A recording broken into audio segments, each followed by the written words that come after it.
everyone, Joe here from ActionX. Welcome to What's in the Tuber. Welcome back. If this is your sixth High School Musical, the Musical, the Series episode review, we're reaching to the end. This is the pre-penultimate episode. Next time is the penultimate. Next time is then after that's the finale. I can't believe it that it's obviously, yeah, again, I keep saying this in every review, like they dropped everything at once, so me hoping to enjoy 8 weeks of content has been drastically reduced to a very tight window, which I don't really mind. It's nice to have like a lot of stuff to like review. At the same time, it's just like a lot of editing I have to do in post. But in all honesty, no, this has been a very, very fantastic season. And this episode continues the trend of like, this was like definitely just like kind of filling out the missing, the missing pieces, mind you, as this is a kind of a weird, like, fill in the blank episode, kind of getting you some moments that you've been like waiting to see, some scenes that you never expected to ever see in person. And honestly, it kind of was like the whole like what happens before the show kind of question of like, you know, this kind of like all of the background of this episode takes place, what happens before the show even began. And I found it to be a very nice workaround to like, you know, them going all the way back to season 1 with like, obviously they're missing a couple of key people to the cast, but like either way with that, like it's still very intriguing of how everything came together. And honestly, I think this is still another great episode for the show, and definitely kind of like sets the stage for a pretty epic performance with the play finally so soon. But with that being said, let's go through the butcher recap and talk about this week's episode of High School Musical, the Musical, the Series. So we begin with, I want to say, yeah, High School Musical 4 is wrapped. It's in the can. The long-awaited 4th installment in the High School Musical series is finally come to an end. And for some very, very, very interesting reason, Corbin Blue, Monique, was it Monique? Yeah. And Lucas, we're only really there for like a couple days, and I'm like, obviously it's not over, they could still show up. I'm like, it kind of feels like that was it. It's like, did we just not, like, obviously again the workaround was like, yeah, they couldn't get Zach back, they couldn't get Vanessa back, they couldn't get Ashley back, but I'm like, they could have gotten them back for a day. And so that's what I'm baffled by a little bit. Like, I'm a little baffled by that. But yeah, so the production's wrapped. Also, Mac's nowhere to be seen. Like, Mac is just gone. Like, Gina just shoots the last scene by herself. She's congratulating the entire crew. She runs into Coach Bolton's actor, who does a little Instagram video to promote, like, yes, filming is wrapped. We're ready to go. Like, you know, can't wait for you guys to see the 4th movie finally coming out.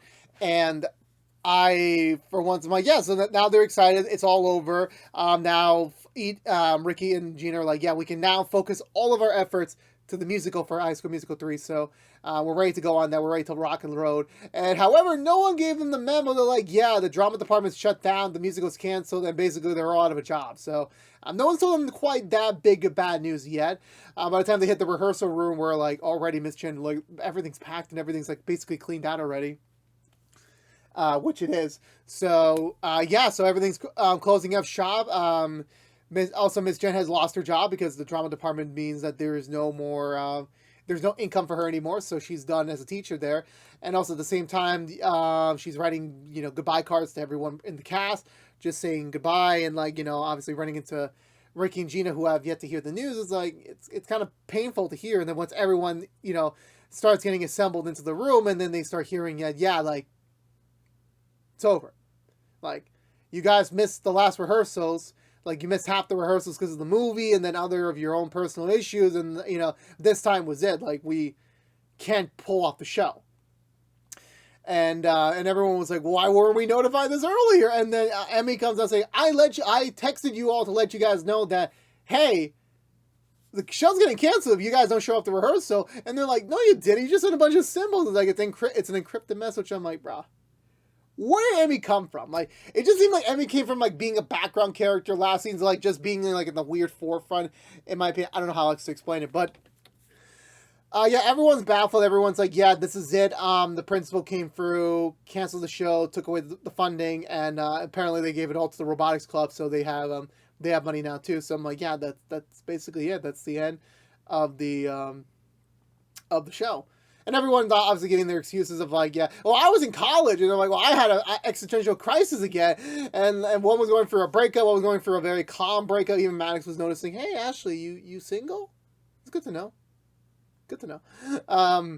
So I'm just like, yeah, like it was just very much like it's definitely just not what we. It's honestly just like all over the place, to be honest with you, with everyone's reactions about it. And then comes Emmy, who like literally starts crying because again, and honestly, this reminded me of the scene because I completely blanked over her backstory last season a little bit. This was supposed to be her big debut. Like this was supposed to be her first of many plays here at East High. That she's dreamed of this moment, and that she was just so close to getting there, and it didn't work out. Like obviously, like the place shut down. She like imagine the fact that you're homeschooled your entire life, and then the one chance that you get to be in a play, like a big play, and then it gets canceled. Like how do you expect to imagine? And everyone's like sad, like she shouldn't have deserved this. Like she should have had a chance to perform at least, but there's nothing they can do right now because they have no money. Like it's so much money to afford a fucking play, even a school play. Like because gotta build the props, gotta build the costumes. Like it's just way too much resources that they don't have the money. They really don't. And I want to say yeah, like so eventually they just started like realizing like yeah, I guess we kind of really have no choice. We're gonna have to close up shop and everything. And Courtney says something to the effect of like I forgot what she entirely says specifically, but I know she mentioned something, and that kind of lures into Ashley saying like, "Oh, this is a completely different you than when we first met last year," where they have a flashback, where it's 1 year ago, like it's the first day of school. Ashley's looking for a place to eat some lunch. Courtney is kind of like soloing in a classroom somewhere, working on her drawings, and at first Ashley's like, "Yeah, don't worry, like I'm sorry, I'm just looking for an empty classroom to eat," and Courtney's like, no, no worry, you can eat with me. Don't worry, like I'm totally chill. Not gonna kill you. Not gonna stab you. Like you need to eat. You need to eat.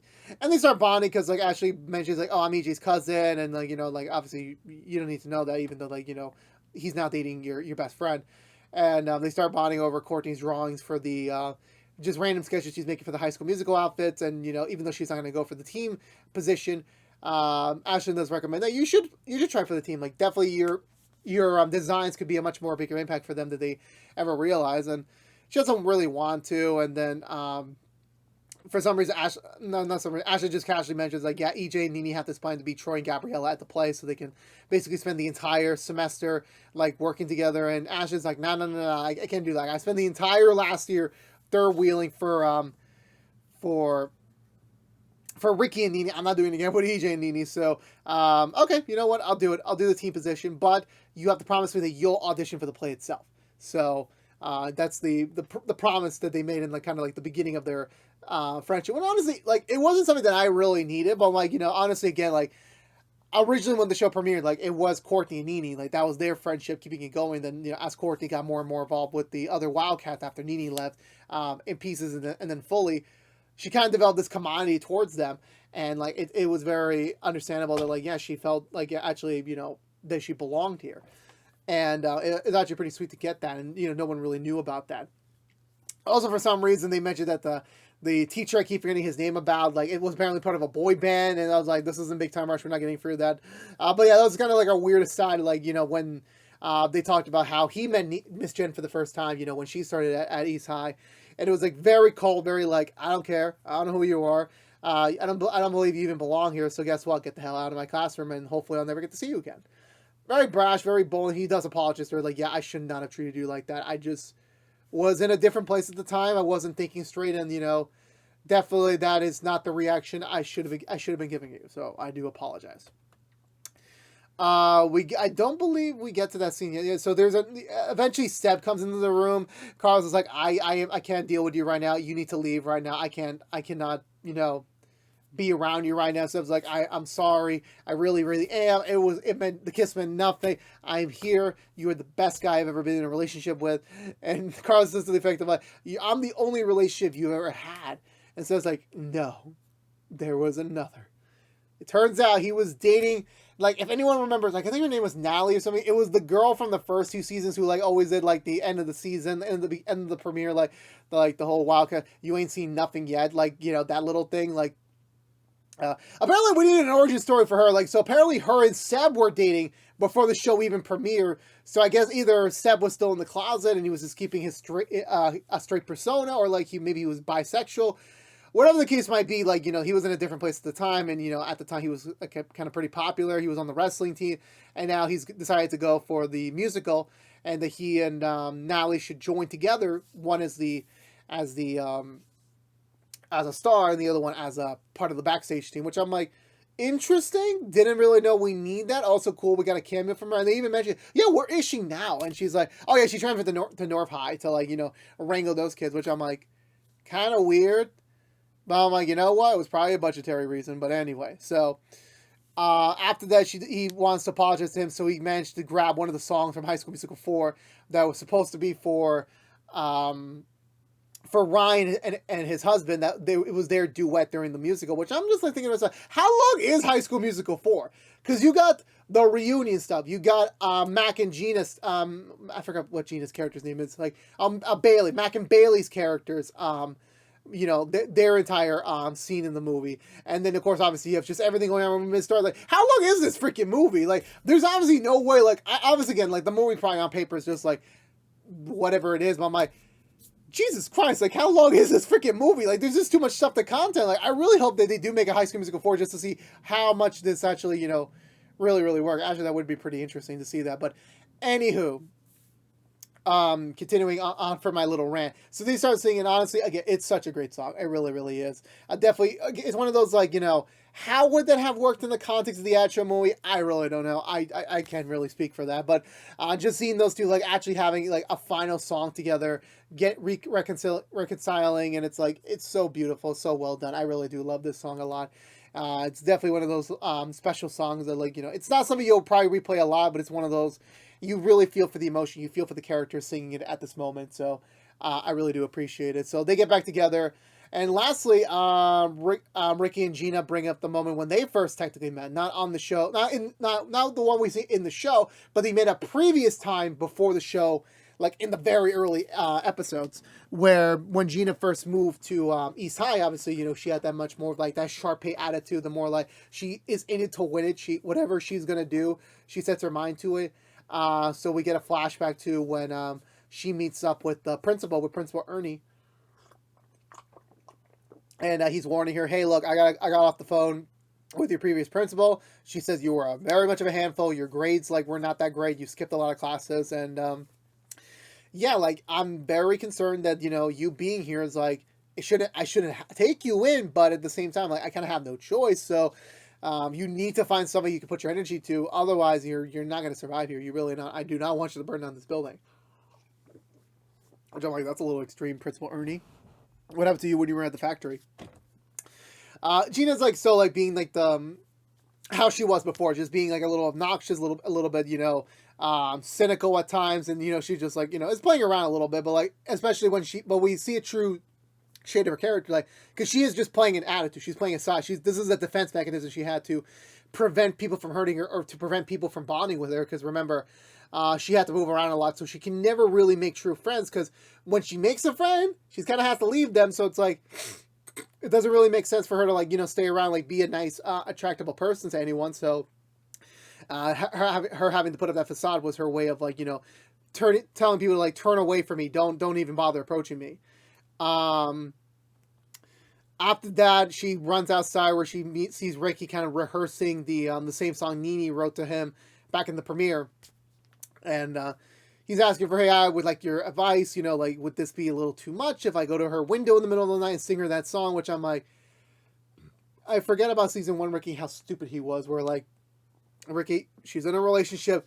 This is not the time. She clearly hates your goals. So what makes you think that she's going to accept you back singing her song over a window when she's still in a relationship? Like, that's not going to make any sense, dude. But, like, he wants a stranger's opinion. She's like, the idea is not terrible, but why do it in public? But if she did the last confession of love to you in public, well, on social media, but, like, why not do it at the rehearsals where you're going to be at today with her?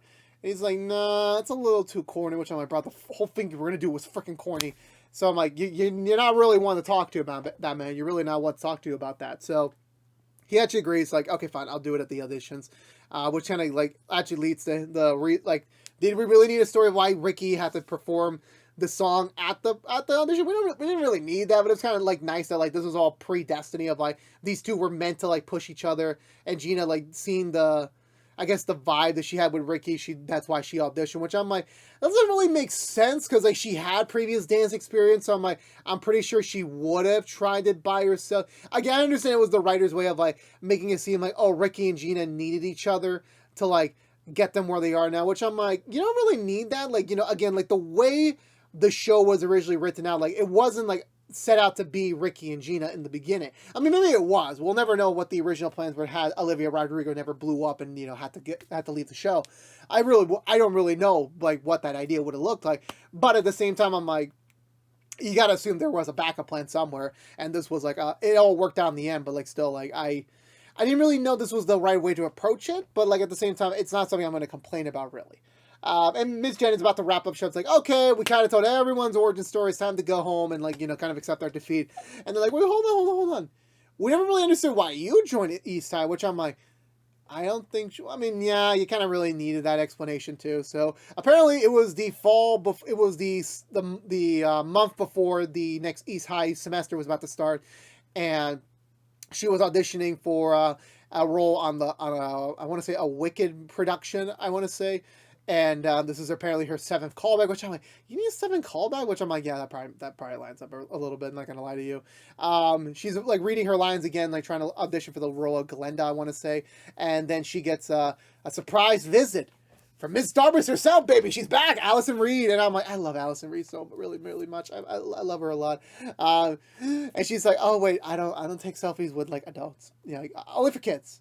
Not adults. And I'm like, bro. And she's like, no, like we worked together on the first High School Musical. Like and she's like, oh, I remember you. Yeah. You're the girl who yelled there in the premiere. And I'm like, oh my God. So like more full circle moments, more full circle memories over here. And she's like, yeah, that was a long time ago. I kind of overreacted there. And, yeah, so they're talking about their experience and like why they're here right now, and like, you know, it's again like, you know, it's just professionalism. Like, you know, I don't really think Allison Reed really wanted to talk to Jen a lot, but like she was like, I mean, again, like I hate the cliche of like actors and actresses seem to be like kind of douchebags when they're not playing their characters, which I don't get the vibe Allison Reed isn't. And again, I know she's playing a version of herself, so I don't know how she is really in person. I would love to meet her someday. I really would. But either way, like. And they're talking about, like, you know, the play and everything, and, like, you know, like, you know, she's going for, like, I guess she's going to get the role or something because, like, she's a well-established actress kind of by this point. And Miss Jen's just, you know, this is her 7th callback, and she's like, she's not even sure she really wants to do the role anymore because, like, having done this audition cycle for so many damn times, it's like, is it really worth it anymore? Like, am I finding my place? And then she casually mentions to her, like, oh, hey, I heard that the actual East High drama teacher just retired, so, you know, there's an opening. And Allison Reed's like, you know what, maybe you belong there. You mention it, you kind of seem interested on the time, maybe you should go and become the new teacher. Like, you know, it kind of seems like that's kind of like your predestiny. And she's like, yeah, that's what I'm going to do. And I'm like, okay, well, I love Allison Reed and everything, so I'll take an excuse to see her in any extra scenes that I can. So once they got all that settled out, once everyone got their flashback moments, good. We all Gucci. So then she started handing out the goodbye bags, and like, you know, everyone's just kind of like, you know, depressed and everything, that it's all over, that I forgot one scene with Carlos when, like, because I always got curious, like this was like actually the one scene we needed. Well, like by the time we began the show, Carlos and Miss Jen already had a rapport, which I'm like, we didn't even see a scene with you guys. When the hell did you guys become besties? It's like, no. So this was the scene where Miss Jen calls Carlos over to her office. She explains to her, like, I've been watching you. Not like that, but still. And she's like, I sense that you have more to offer than just being like, you know, who you are now. And she tells him like the plans of like, I'm going to put on a production of High School Musical and everything. And he's just like excited, and she's giving him the opportunity, like, you know, you can have the ability to express yourself fully here. This is a safe space. I will protect you always. You will be able to get an actual group of friends, like people that probably were repressed like you about their feelings about the movie, or maybe just generally stuff that you're interested in. This is the platform for you to find that. And Carlos immediately accepts, and, you know, he's just like thankful to her, like, you know, that she changed his life, that, you know, he wouldn't be where he is right now with friends, a boyfriend, kind of, well, now again, you know, the way he is right now, like, wouldn't be anywhere without him, without her. So like, it's sweet to see, and like, you know, honestly, you know, again, like it brings more kudos to their relationship together, even though they haven't had much of a dynamic the last 2 seasons, because, you know, he's been off doing other things, but like you can still feel it by this point in the story. Okay, so now with everything done said, everyone's bummed out. They're like, you know, really, they hate saying goodbye. Even the principal's just like, okay, Miss Jen, it's time for you to go. Like, you're kind of trespassing right now. And the other nice teacher now, like, they used to be douchebag. He's like, oh, just be quiet. She's with her kids. Like, come on, don't you have kids too? Principal Ernie, I'm pretty sure you have kids by this point. Jet gets mad because, like, you know, he gets mad at Ricky for like, I can't believe you made me fly all the way out here for like this purpose, and then this now he doesn't even exist. Which I'm like, dude, what do you want to do? Where were you, Jet? What were you during the rehearsals last week? Anywho, yeah, so everyone's starting to apologize to each other. Everyone's starting to like say goodbye, and like they really don't want to. And then they realize, oh wait, we gotta still find Emmy. No one was chasing Emmy earlier, so we should go find her and like, you know, comfort her about this. They eventually hear music coming from the auditorium. They head over there. It's Emmy singing. Oh my god, the range on this girl, like she has the potential. Like, I don't want to say she's gonna be the next Olivia. I'm not trying to say that at all, but she's got range. She's got a really great voice. I mean, this kid's got a future. This kid's got a future in Hollywood. So I'm like, whatever agent's gonna take her to the next level, you better do it now. Like, you know, she's got the range is hot, and like I'm very bummed that High School Musical won't be able to like fully explore her as it would be, giving her all the group songs, but yeah, she kills it in this solo song, basically admitting her, like, you know, she was ready and still is ready to, like, get her shot to, like, you know, be here to sing for everyone and, like, you know, finally be able to express herself creatively. Everyone's watching. Everyone in the drama department watches her.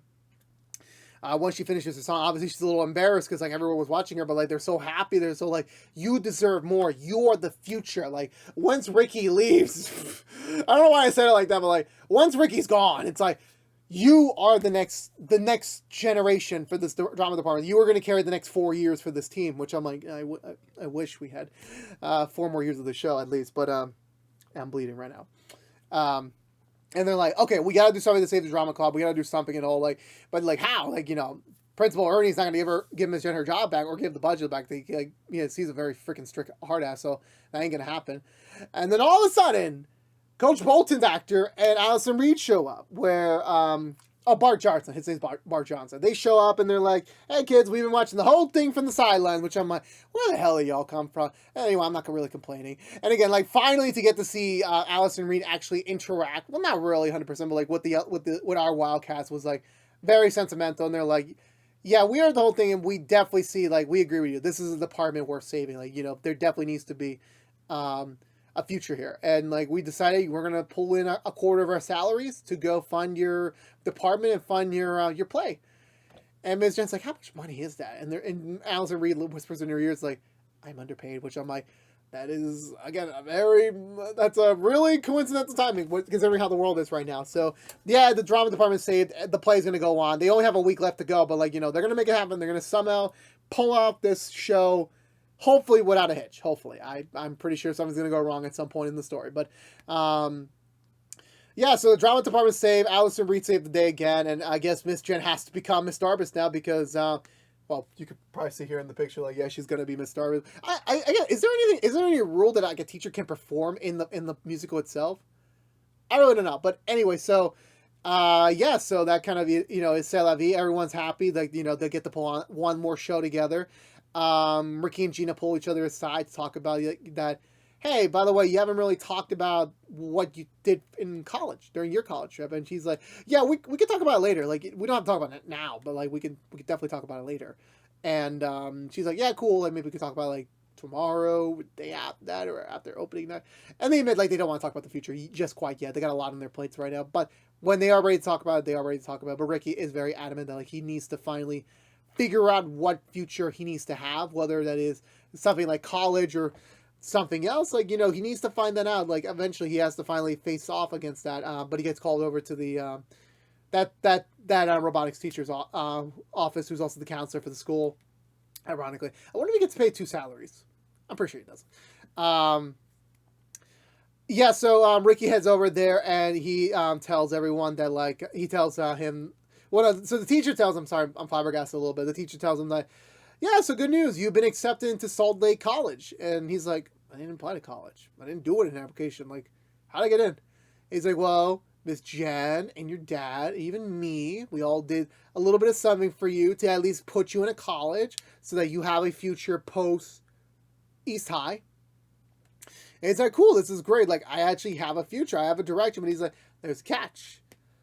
You need to get an A. You need to get an A average from now on. Like, until you graduate, all your grades need to be A's, or at least consistently enough to like prove to the college like, okay, you actually do care about your studies. You do actually like want to have a future in education. And he's like, totally. What's my GPA? He's like 1.8, and I'm like, ooh, it's gonna be a big climb. It's gonna be a really, really big climb. But yeah, so he's like, okay, you know what? I got Gina as a study partner, and then once the play is over and like everything's kind of like, you know, situated back to normal, like I can easily like totally, you know, get my grades up and like, you know, actually get to college and like actually graduate. He's like, okay, we'll see about that. Then Gina gets a call from from someone apparently letting her know that she got. Well, it's unclear what the call was, but we already know from the last episode. Like, yeah, she's getting she got offered a part in the Romeo and Juliet movie that the director's working on next. So yeah, so Gina and Ricky's plan once again might be torn apart by the future. But how will this all impact the play? How will this all wrap up? How will we finally end this story? We don't know, but I'll find out next time, because that was it for this week's episode of High School Musical, the musical, the series. So for me, I really did enjoy this. I think this was a notch down from last week. I think last week still stands out like the gold standard for this season. Maybe the next 2 episodes will definitely blow us away. So I'm really excited about that. But anywho, so with everything being said and everything being done, like I was happy with the flashback approach, like giving us more like a finishing off the timeline type of ordeal with them, like figuring out how did this happen, where did this happen. Like some things we didn't really need an explanation. Some were like cool cameos. I love getting Allison Reed. I love getting more Bart Johnson. It's surprising of all the characters they brought back, it was those two that like really carried the ship this season so far. So I really enjoyed it. But no, honestly, like, you know, just seeing everyone just kind of like facing their past to face their future together was like a very nice message to them. Was not expecting certain things. I really wasn't.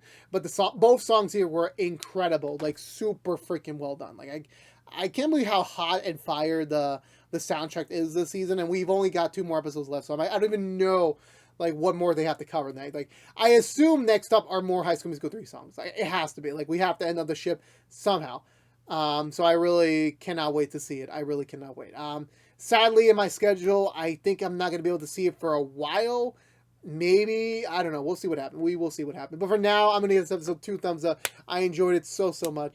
Definitely, like, this was, like, a very much, like, the final setup before we wrap up the ship. But I can't wait. Let me know in the comments below what you think of this week's episode of High School Musical, the musical, the series. I would love to hear your comments down below, as always. But I believe that's going to do it for me today, everyone. So if you're unaware, this has been What's the 2 from ActionX reviewing every episode in the final season of High School Musical, the musical, the series. If you want to know what we're doing, or what's to do besides our HSMTMTS reviews, right now we are currently doing Heels and Nancy Drew episode reviews each and every week after brand episodes on their respective platforms. But if you don't care about High School Musical, you're in luck. Next time will be the penultimate episode review, and then afterwards will be the finale review. So a lot to do. Then after that, we're going to take a little bit of a break, you know, give myself a little time to like consume and like understand what I just witnessed of the final season, and then come back with like a season 4 review that's non-spoilers, and that will wrap up our content for forever for the High School Musical series. It's bittersweet, but sometimes we gotta say goodbye. Final curtain call. I'm not ready for that yet. I still have 2 more episodes, but I'm just letting you know I'm not ready for that. But again, thank you so much for watching. Please subscribe if you haven't yet. Like, favorite, share if you want to. Ring the bell for notification when our next video is live. Like, favorite, share if you want to. And follow us on social media. But until we see each other again, for all of you Wildcats out there, thank you so much for watching. I'll see y'all next time for the next episode. We're near the penultimate one. But until then, stay safe out there. Be good to each other. And as always, peace out.